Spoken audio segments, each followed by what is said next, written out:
दोस्तों, आप भी अपनी कहानी हमारे साथ शेयर कर सकते हैं डिस्क्रिप्शन में दिए हुए व्हाट्सएप नंबर या कमेंट सेक्शन पर। क्या आपने कभी ऐसी सड़क पर सफ़र किया है जहां हर मोड़ पर मौत आपका इंतज़ार कर रही हो, जहां रातें कभी नहीं बीतती और रास्ते हमेशा किसी और ही दुनिया की ओर ले जाते हैं?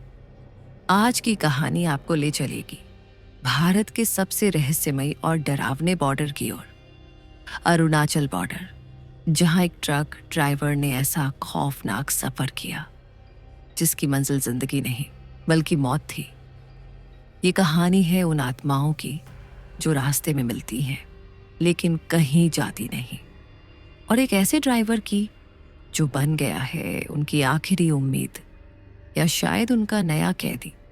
तो बांध लीजिए अपनी सीट बेल्ट, बंद कर दीजिए दरवाजे और मत देखिए पीछे, क्योंकि ये है Arunachal border truck driver horror story. एक डरावना सफर जहां लौटने की कोई गारंटी नहीं। सुबह के 5 बज रहे थे जब समीर ने ट्रक का इग्निशन घुमाया। ठंड इतनी ज्यादा थी कि शीशे पर बर्फ जम चुकी थी। वो अरुणाचल बॉर्डर की तरफ एक सामान की डिलीवरी ले जा रहा था। रास्ता लंबा था, पहाड़ी था, और सबसे ज्यादा डरावना बात यह थी कि वो रास्ता किसी को भी रात में लेने की इजाजत नहीं थी। लेकिन समीर के पास वक्त कम था और उसे अगली सुबह तक माल पहुंचाना ही था। यार, रात में ये रोड लेना सही नहीं है, उसके साथी ड्राइवर महेश ने कहा था। तू जानता नहीं इस रूट की कहानियां, जंगलों में अजीब आवाजें, ट्रक अपने आप बंद हो जाना, लोग गायब हो जाना। समीर हंस पड़ा था। अरे भाई, ये सब मनगढ़ंत बातें हैं। मैंने आधी जिंदगी पहाड़ों में ट्रक चला के गुजारी है। डर अब मुझसे डरता है। महेश ने सर हिलाया, लेकिन उसके चेहरे पर चिंता की लकीरें गहरी हो गई थीं। ट्रक का इंजन धीरे धीरे गर्म हुआ। उस समीर ने गियर में डालकर चलना शुरू किया। शहर से बाहर निकलते ही चारों तरफ सन्नाटा और धुंध का राज था। पेड़ ऐसे दिख रहे थे जैसे किसी गहरे राज को अपने अंदर छुपाए बैठे हों। एक अजीब सी ठंड हवा में नहीं बल्कि उसके सीने में उतरती जा रही थी। जैसे जैसे वो ऊंचाई की तरफ बढ़ रहा था, ट्रक के हेडलाइट्स बर्फ से ढकी सड़क पर अपनी जगह बना रहे थे। हर 10 मिनट बाद उसे शीशा साफ करना पड़ता क्योंकि बर्फ दोबारा जम जाती। करीब 1 घंटे की चढ़ाई के बाद जब वो एक मोड़ पर पहुंचा तो अचानक ट्रक रुक गया, बिना किसी वजह के। ना इंजन बंद हुआ, ना ब्रेक दबाए गए, बस जैसे किसी ने जबरदस्ती रोक दिया हो। अबे ये क्या? समीर बुदबुदाया और उसने दोबारा ट्रक स्टार्ट करने की कोशिश की। इग्निशन घूमा लेकिन ट्रक स्टार्ट नहीं हुआ। उसने बोनट खोला, बाहर निकला। ठंडी हवा में सांस लेना भी मुश्किल हो रहा था। बोनट से कुछ समझ नहीं आया, हर चीज नॉर्मल लग रही थी। जैसे ही वो वापस चढ़ा, उसने शीशे से देखा सामने सड़क पर कोई खड़ा था। एक औरत, लंबे काले बाल, सफेद साड़ी और चेहरा इतना साफ नहीं दिखा, लेकिन उसके हाथों की हरकतें किसी इशारे जैसी लग रही थीं। कौन है? समीर ने शीशा नीचे करके चिल्लाया, लेकिन कोई जवाब नहीं आया। वो औरत वहीं खड़ी रही, बिना हिले, बिना बोले। समीर का गला सूख गया था। उसने हार्ट बीट अपने कानों में महसूस की, इतनी जोर की जैसे सीने से बाहर निकल आएगी।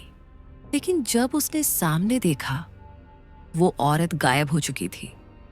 उसने गाड़ी धीरे से आगे बढ़ाई, लेकिन उसके दिल में अजीब सा डर समा चुका था। जब वो उस जगह पहुंचा जहां औरत खड़ी थी, तो सड़क पर एक अजीब सी गीली मिट्टी की गंध आई। नीचे देखा, वहां गीली मिट्टी पर खून के धब्बे थे, या शायद ऐसा कुछ जो खून जैसा दिख रहा था।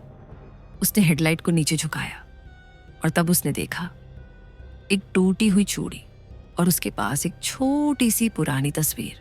उसने ट्रक रोका उतरकर तस्वीर उठाई। तस्वीर में वही औरत थी, बिल्कुल वही चेहरा, वही बाल, वही सफेद साड़ी, पर तस्वीर काली सफेद थी। पीछे एक तारीख लिखी थी, 22 जनवरी 1994। समीर की सांसें रुक गईं। उसके अंदर एक कंपी सी दौड़ गई। तस्वीर को उसने ट्रक की डैशबोर्ड पर रखा और जल्दी से गाड़ी में बैठ गया। गाड़ी बढ़ाई, लेकिन अब सड़कों का सन्नाटा और गहरा हो गया था। रेडियो ऑन करने की कोशिश की, बस अजीब सी फुसफुसाहटें आ रही थीं, जैसे कोई बहुत धीमी आवाज में कुछ बोल रहा हो, लेकिन समझ नहीं आ रहा था। समीर ने रेडियो बंद किया और ध्यान सड़क पर लगाया। तभी उसके कानों में पीछे से किसी की हंसी सुनाई दी। ट्रक में पीछे वो अकेला था। उसने शीशे से पीछे देखा, कुछ नहीं था, बस उसका अपना सामान और बंद डब्बे। लेकिन फिर वही हंसी, और अब थोड़ी ज्यादा साफ, एक औरत की हंसी, धीमी मगर तेज होती हुई। कौन है वहां? उसने चिल्लाकर पूछा। कोई जवाब नहीं आया, बस वही हंसी। अचानक ट्रक की लाइट्स झपकने लगी और ट्रक ने एक जोरदार झटका लिया। ब्रेक लगाए, लेकिन ट्रक रुकने का नाम नहीं ले रहा था, जैसे कोई दूसरी ताकत उसे चला रही हो। वो स्टीयरिंग पकड़कर पूरे जोर से कंट्रोल में लाने की कोशिश कर रहा था। फिर एक जोर की चीख उसके कानों में गूंजने लगी। ट्रक ने खुद ब खुद एक पुरानी टूटी हुई कच्ची सड़क पर मोड़ लिया। वो सड़क नक्शे में नहीं थी, और अब जो होने वाला था उसका अंदाजा समीर को भी नहीं था। ट्रक अब उस कच्ची और संकरी सड़क पर बढ़ रहा था, जिसकी ना तो कोई निशानी नक्शे में थी और ना ही समीर ने कभी उस रास्ते के बारे में सुना था। पेड़ों की शाखें इतने नीचे झुकी हुई थीं कि कभी कभी ट्रक की छत से टकरा जाती और एक अजीब डरावनी खराश सी आवाज देती। समीर का दिल हर टक्कर पर धड़क उठता। सड़क जैसे जैसे आगे बढ़ती जा रही थी, वैसे वैसे धुंध गहरी होती जा रही थी। हेडलाइट की रोशनी अब बस कुछ ही मीटर तक पहुंच पा रही थी, और उसके आगे एक घना सफेद अंधेरा फैला हुआ था। फिर अचानक उसे सामने सड़क के किनारे एक छोटा सा ढांचा नजर आया, किसी झोपड़ी जैसा। वो सड़क के बिल्कुल किनारे खड़ी थी, आधी टूटी हुई, और दरवाजा लटक रहा था। पास से गुजरते हुए समीर की नजर झोपड़ी के अंदर गई। वहां कोई बैठा था, एक बूढ़ा आदमी, बिल्कुल शांत, सिर झुका हुआ और हाथों में कुछ पकड़ा हुआ था। समीर की सांस थम गई। ट्रक आगे बढ़ गया, लेकिन उसका दिमाग उसी बूढ़े चेहरे में अटक गया। वो चेहरा कुछ अजीब था, जैसे आंखें हो ही नहीं, बस दो काले गड्ढे।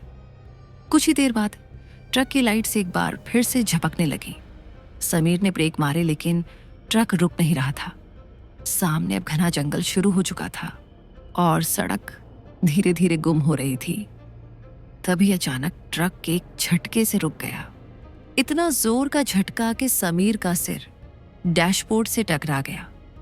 सालों से ट्रक चला रहा हूं, लेकिन ऐसा पहली बार हुआ है। वो बुदबुदाया और बाहर निकलने के लिए दरवाजा खोला।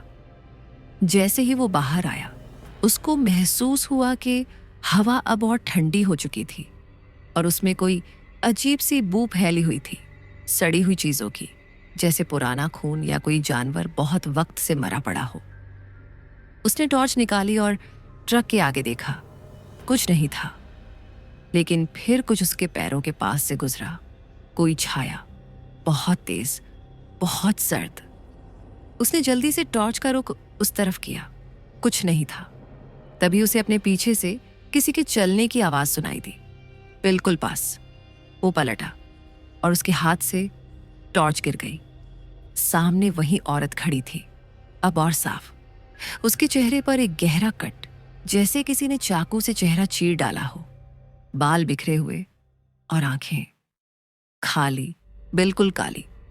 समीर हिल भी नहीं पा रहा था। मुझे छोड़ दो, उसके मुंह से निकला।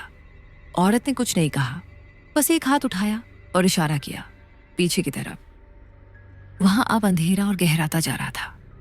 तभी समीर की आंखें पलट गईं और सब कुछ धुंधला हो गया। जब उसे होश आया, वो ट्रक के अंदर था।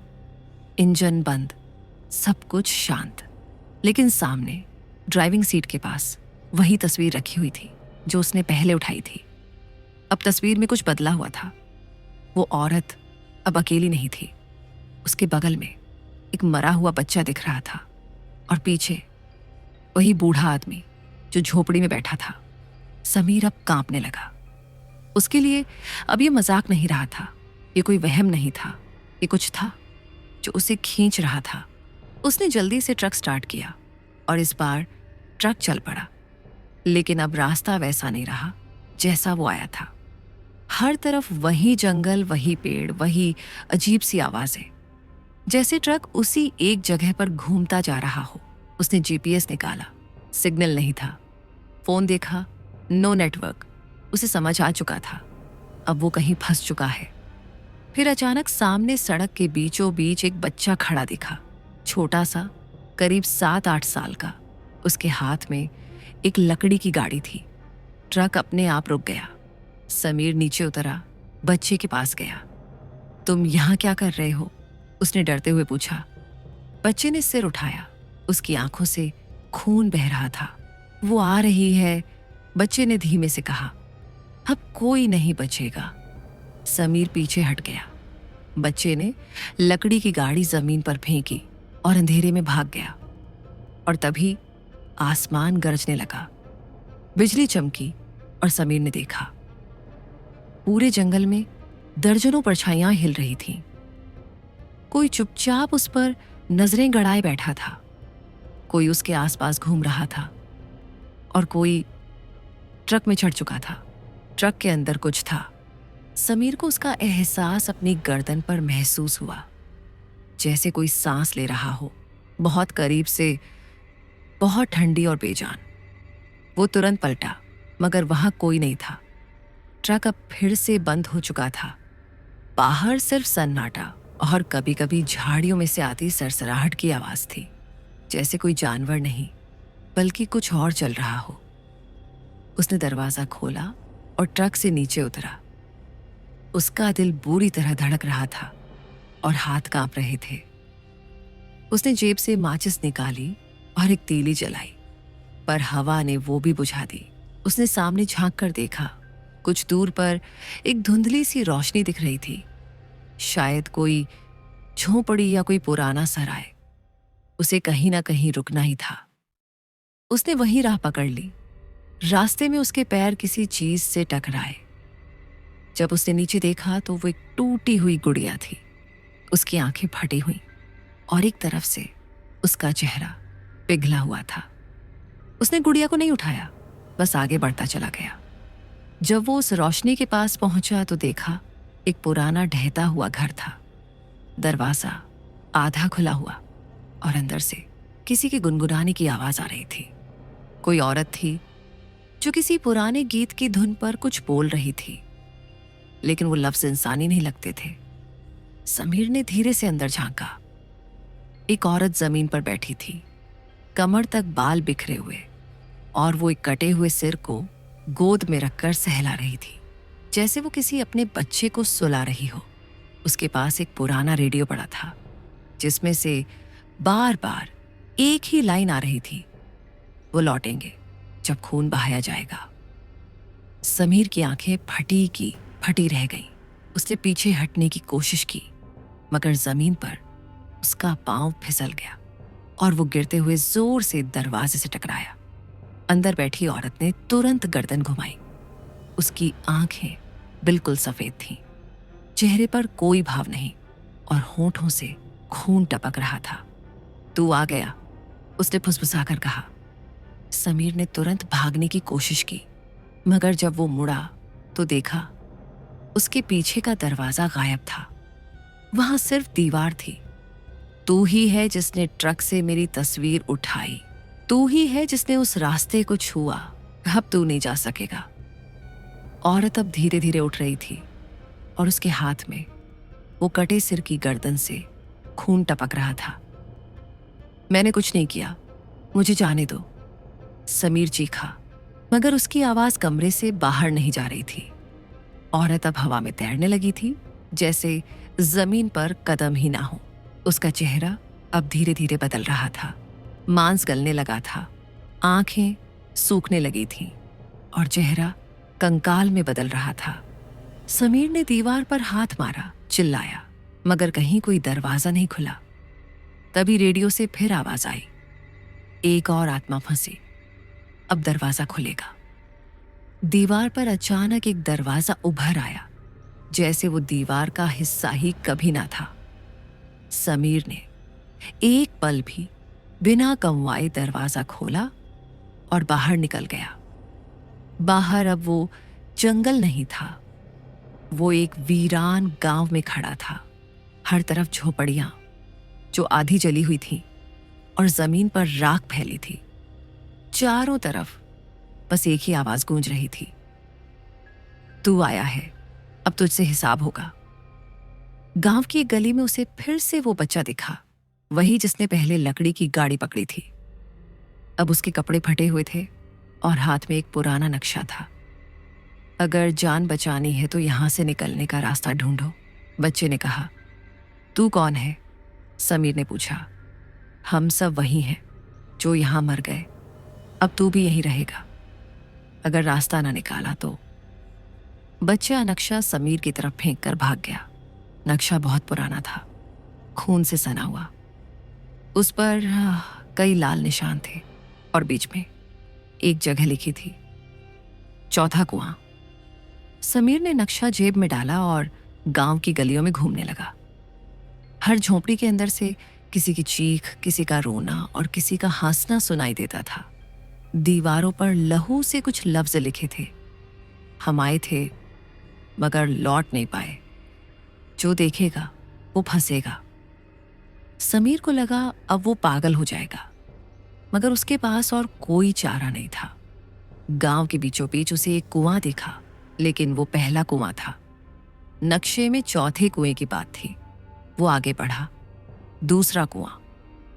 उस पर एक औरत बैठी थी, बाल से चेहरा ढका हुआ। जैसे ही समीर पास आया, औरत ने चेहरा उठाया। वो चेहरा इंसानी नहीं था, उसके मुंह में इंसानी आंखें भरी थीं, और जब उसने चीखा तो उसकी चीखा किसी जानवर की थी। समीर उल्टे पांव भागा। तब तक उसके पीछे गांव के हर घर से परछाइयां निकलकर उसे घेरने लगी थी। तीसरे कुएं के पास एक बूढ़ा खड़ा था, जो बस एक ही जुमला दोहरा रहा था, वो लौटेंगे जब ताजा खून गिरेगा। समीर अब हाँफ रहा था, उसका शरीर जवाब दे रहा था, मगर वो जानता था अगर चौथा कुआं ना मिला तो उसकी आत्मा भी इन जंगलों में फंस जाएगी। वो दौड़ता गया और फिर उसे दिखाई दिया एक पुरानी हवेली और उसके सामने चौथा कुआं। मगर कुएं के पास कोई खड़ा था, वो औरत, वही जिसने सबसे पहले उसे रास्ते में दिखाई दी थी। समीर की सांसें अब इतनी तेज चल रही थी कि उसके सीने में दर्द होने लगा था। सामने चौथा कुआं था, वह कुआं जिसे नक्शे में आखिरी उम्मीद बताया गया था। लेकिन उस उम्मीद के दरमियान खड़ी थी वही औरत, जो अब एक इंसान से कहीं ज्यादा किसी बुरे ख्वाब की तरह लग रही थी। उसका चेहरा अब बिल्कुल साफ दिख रहा था। दो अलग अलग रंग की आंखें, एक सफेद और दूसरी गहरी काली, जिनमें कोई पुतली नहीं थी। होंठ सीले हुए और उसकी गर्दन पर पुराने फंदे के निशान साफ दिखाई दे रहे थे। समीर ने कांपते हुए जेब से वो नक्शा निकाला और देखा, कुएं के ऊपर एक निशान बना हुआ था जो किसी दरवाजे के खुलने का इशारा कर रहा था। नीचे एक लाइन लिखी थी, कुर्बानी के बिना रास्ता नहीं खुलेगा। उसका जहन सुन्न हो गया। कुर्बानी? उसने खुद से पूछा, किसकी? औरत ने धीरे धीरे हाथ बढ़ाया और इशारे से समीर को पास बुलाया। क्या तू अब भी नहीं समझा? उसकी आवाज अब अंदर से आई, जैसे कुएं की गहराई से कोई बोल रहा हो। तू जिस ट्रक को चला रहा था वो किसी जमाने में मौत की गाड़ी हुआ करता था।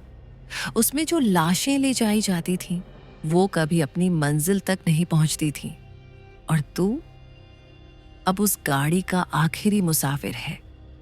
समीर के पैरों तले जमीन खिसक गई। उसने पीछे हटने की कोशिश की, लेकिन हर तरफ से वो परछाइयां फिर से निकल आई थीं। अजली औरतें, कटे हुए मर्द, झूलते हुए बच्चे, सब एक सर्किल में खड़े थे।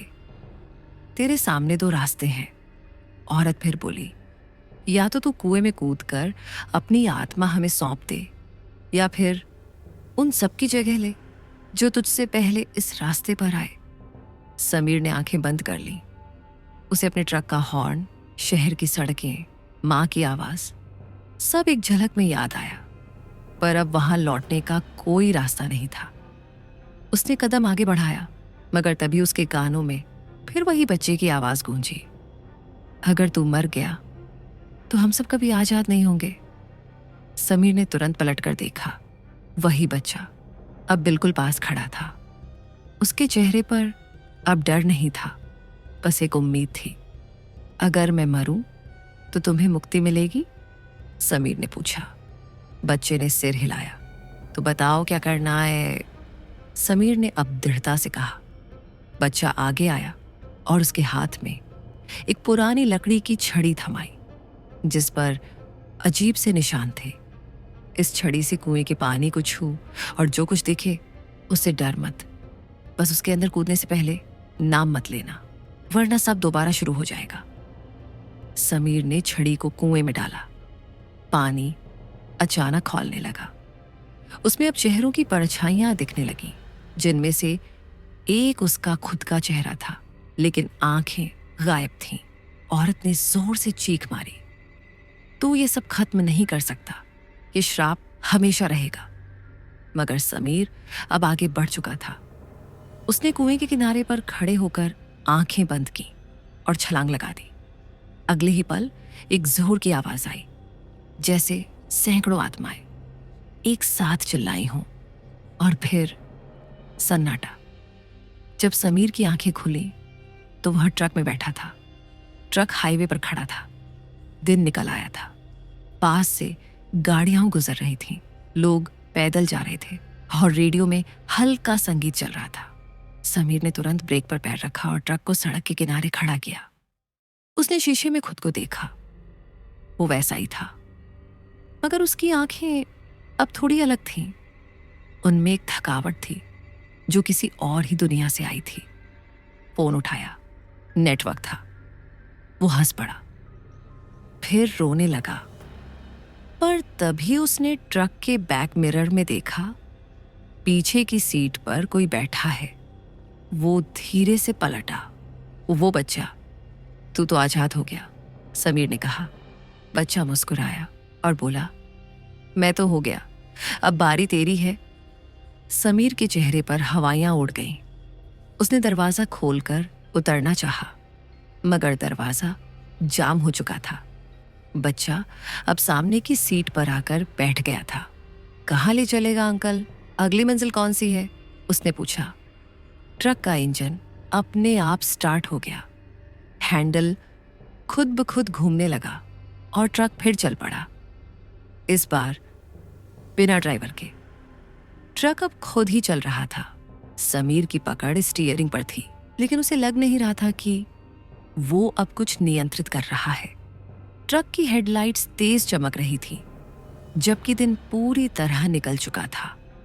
सड़क सीधी थी, मगर चारों तरफ का नजारा धुंधला होता जा रहा था, जैसे दुनिया खुद उसके पीछे ढस रही हो। पीछे बैठे बच्चे ने अब सीट बेल्ट बांध ली थी और रेडियो ऑन कर दिया। ये गाड़ी अब रुकेगी नहीं जब तक नई आत्माएं न मिले। समीर ने डर और हैरानी के बीच उस बच्चे को घूरा। तू आखिर है कौन? तू मर चुका है ना? बच्चा धीरे धीरे मुस्कुराया, लेकिन अब उसकी आंखें चमकने लगी थीं। उसमें अब मासूमियत नहीं थी। मैं सिर्फ दरवाजा हूं, असली मालिक अब आएंगे। तूने कुएं में छलांग लगाई, अब तू वो बना है जो मैं था। क्या मतलब? समीर ने गुस्से और घबराहट में पूछा। बच्चा अब धीरे धीरे अपनी शक्ल बदलने लगा। उसका चेहरा झुलसने लगा, होंठ गलने लगे, आंखें काली हो गईं। तू अब मार्गदर्शक है, हर उस आत्मा का जो इस रास्ते पर फंसेगी।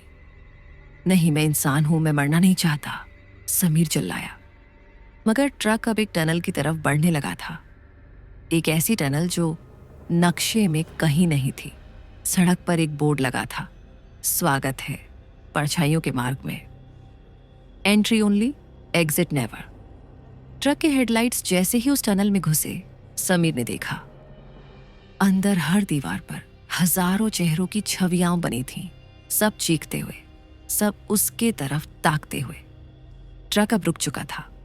अंधेरा इतना गहरा था कि समीर को सिर्फ अपनी सांसों की आवाज सुनाई दे रही थी। तभी सीट के नीचे से कुछ सरकने की आवाज आई। उसने नीचे झांका तो वहां एक लाल रंग की डायरी रखी थी। डायरी खोलते ही उस पर पहला पन्ना लिखा था, मार्गदर्शक का नियम नंबर 1, भावनाएं मत दिखा, डर मत दिखा, वरना वो तुझ में घुस जाएंगे। नियम दर्द में डो, जब टनल की पहली आत्मा सामने आए तो उसकी आंखों में मत देखना।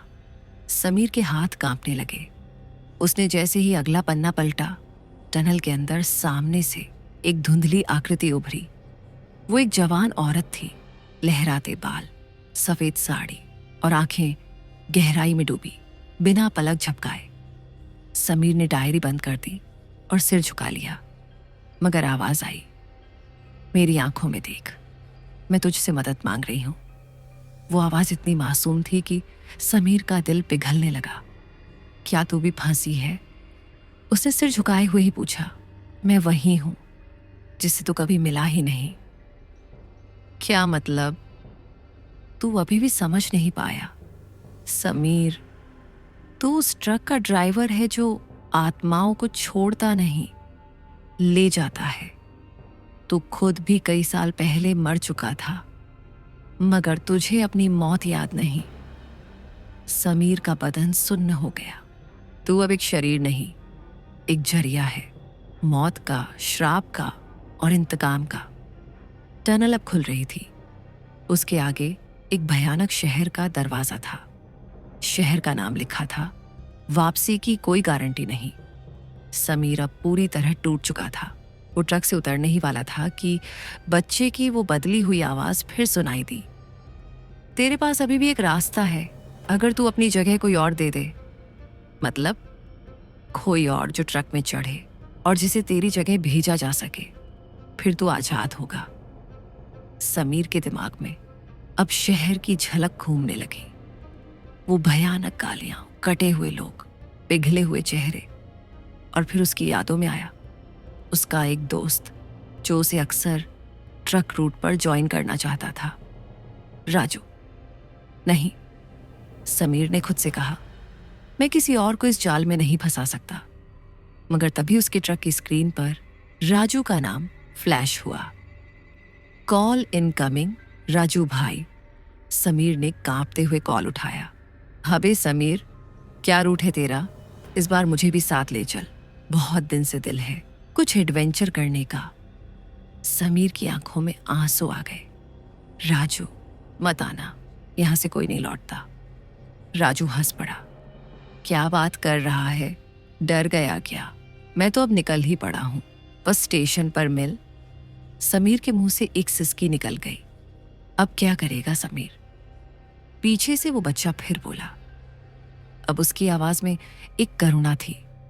या तो किसी और को चुने या इस दरवाजे से गुजरकर पूरी तरह खो जा। समीर ने ट्रक का गियर बदला। उसने गहरी सांस ली और ट्रक वापस मोड़ दिया। अगर मरना ही है तो किसी और को नहीं खींचूंगा, उसने बुदबुदाया। बच्चा मुस्कुराया। तो अब तैयारी कर, क्योंकि अब वो तुझसे मिलने आएंगे। कौन? समीर ने धीमी आवाज में पूछा। बच्चे ने खिड़की की ओर इशारा किया और समीर ने देखा सड़क के दोनों ओर अब सैकड़ों परछाइयां थीं, सब चलती हुई, सब ट्रक की तरफ बढ़ती हुई। हर एक के पास एक कहानी थी, हर एक को अपनी मंजिल चाहिए थी। और समीर अब सिर्फ एक ड्राइवर नहीं बल्कि आखिरी रास्ते का रक्षक बन चुका था। ट्रक फिर चल पड़ा, इस बार एक नए मुसाफिर की तलाश में। टनल से बाहर निकलने के बाद समीर ने ट्रक को एक सुनसान पहाड़ी रास्ते पर मोड़ दिया।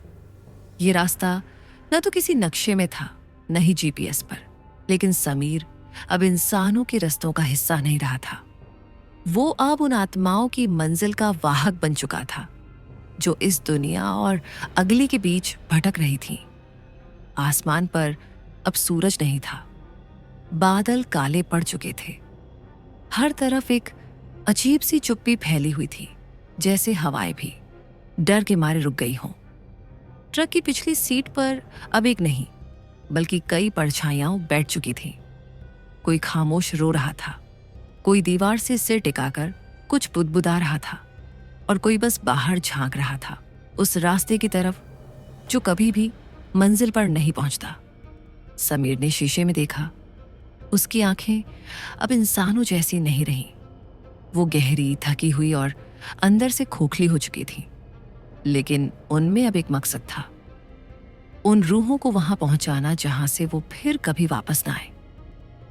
अचानक ट्रक के रेडियो से एक पुराना गाना चल पड़ा। कहाँ चला गया वो सफर जो था किसी और जहान का, और उसके साथ ही ट्रक का अगला शीशा धुंधलाने लगा। समीर ने आगे झांक कर देखा। एक और रास्ता खुल चुका था, लेकिन ये रास्ता किसी पहाड़ी या जंगल का नहीं था। ये एक जलती हुई घाटी थी।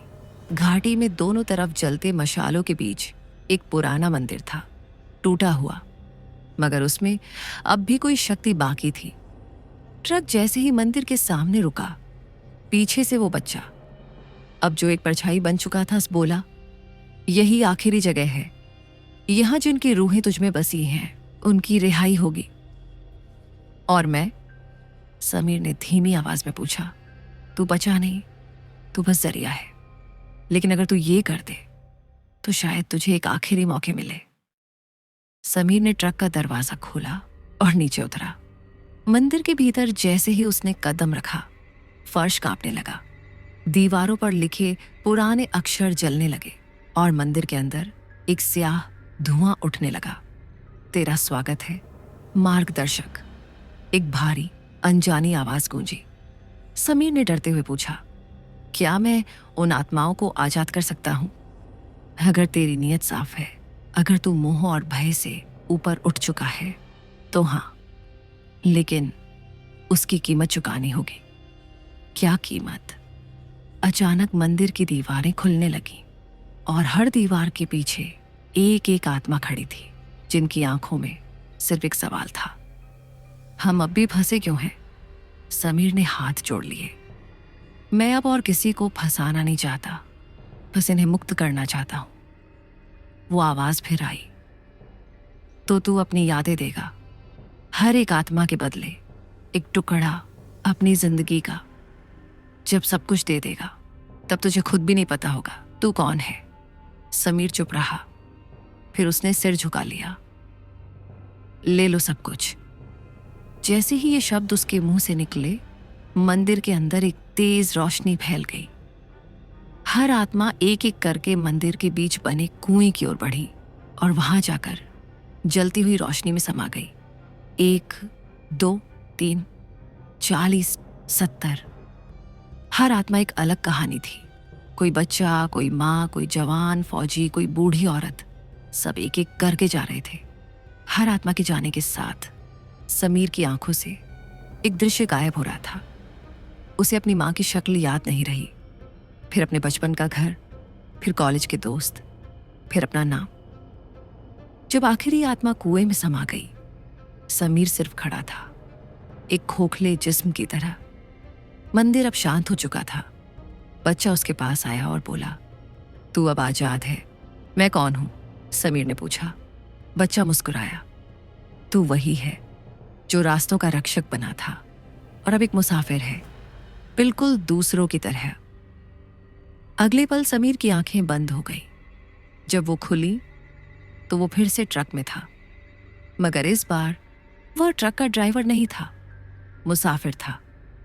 ड्राइविंग सीट पर अब कोई और बैठा था, एक नया चेहरा, एक नया इंसान, शायद कोई और ट्रक ड्राइवर जो किसी रहस्यमयी कॉल पर इस रास्ते पर निकल पड़ा था।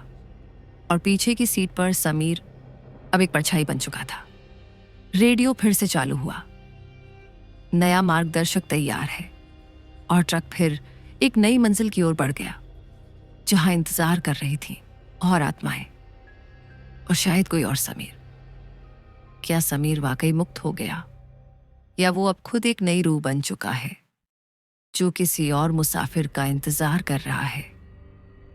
इस कहानी ने एक ट्रक ड्राइवर के जरिए हमें दिखाया कि रास्ते सिर्फ मंजिलों तक नहीं ले जाते, कभी कभी वो भूतों की गलियों से भी होकर निकलते हैं। और अगर आपकी किस्मत ने साथ न दिया तो अगला मोड़ आपका आखिरी मोड़ हो सकता है। अगर आपको ये कहानी डरावनी लगी हो तो लाइक कीजिए, कमेंट करके बताइए कि सबसे डरावना हिस्सा कौन सा लगा।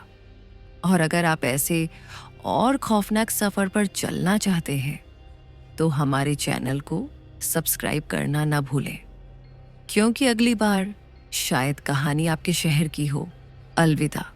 लेकिन याद रखिए, सड़कों पर सिर्फ ट्रैफिक नहीं चलता, कुछ और भी होता है जो दिखता नहीं मगर महसूस जरूर होता है।